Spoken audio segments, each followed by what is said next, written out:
Hello guys! Isang mapagpalang araw sa inyong lahat guys. Today ako'y magluluto ng biko pandan.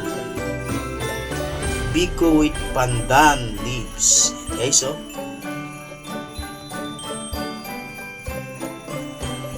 However guys, niluto ko na malagkit. Ayan. It's about 5 kilos of malagkit guys, no? Yan.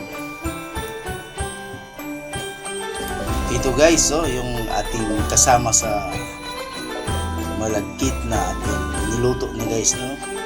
So 5 kilo to guys. Medyo marami. May okasyon tayo ngayon guys, no? 5 kilos of malagkit. 10 pieces of coconut. Ayan guys, ang ating malaking kawali or karahay. Ayan. Pinapakulo ko pa yung ating pinakagata ni guys, no? Yan. Hello guys, welcome to Jesus Kitchen. Hey hey hey. Biko pandan. Hello guys, ito yung aking pinaka sugar guys, no? Yung ginagamit para sa biko guys, no? Yan, heavier 6 kilos. Pero tansyahin lang natin guys na tamang-tama lang yung pagkatimpla na hindi siya masyadong matamis, no? Kung ilang kilo ang ating magamit mamaya. Either 4 or 5 kilos guys. Yan, Victoria Sugar. Ayan na guys, ang ating pinakagata para sa ating biko pandan. Ito yung aking pandan guys, no? Ito yung nagpapabango sa ating biko. Ayan, lagay ko na guys, no? Ayan.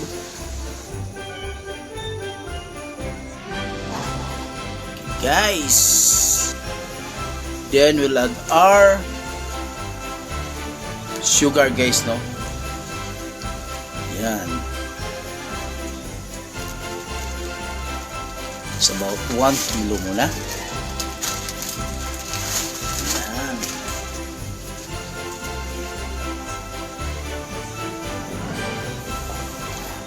Yan guys. Na-mix na natin muna yung 2 kilos of sugar na pang lagay sa biko guys, no? Yan, mix lang natin guys para maayos pagka halo guys, pagka mix yung ating sugar at saka gata. Hey hey hey. Ayan guys, kulong-kulo na guys, no? Yan. So, mix lang natin guys na para medyo maglapot na yun siya guys, no? Or mag-sticky na, saka natin ilagay ang ating malagkit. Ayan.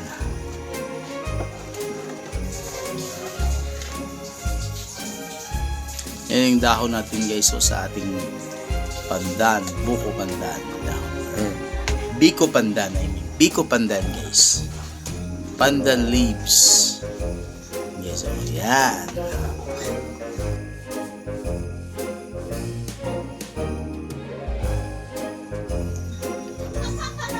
Yan na guys, ang ating kulong-kulo na guys, no? Mga it's about 45 minutes na siya guys, no? Medyo nag-sticky na siya konti guys.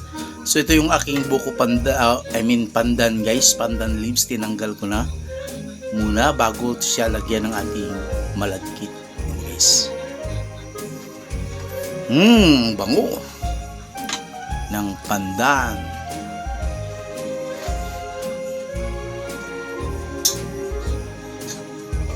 Okay guys, ilagay ko ng ating malagkit guys. Yan. So marami to guys. It's about 5 kilos of malagkit. Yan. Ayan na guys, nahalo na po natin guys, no? So ihalo lang natin ng halo guys, no? Then yung ating apoy ay mahina lang guys, no, para hindi siya matutong sa ilalim. Yan ang ating biko. Isang kawaling biko, 5 kilos of malagkit. So halo lang tayo ng halo guys.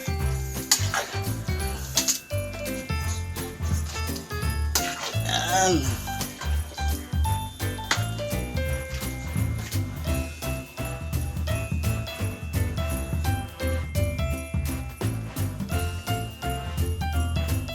Guys, nahalo na natin guys, no? Isang malaking kawali, punong-puno guys, so sa 5 kilos of malagkit. Yan na guys, tama lang pagkatimpla guys. So naihalo ko na ng maayos. So ang ginagawa ko ngayon ay painin na lang guys na medyo dry siya konti guys, no? Tamang tama lang din. Hey. Again guys, don't forget to like, share, and subscribe sa aking channel, Cheese's Kitchen.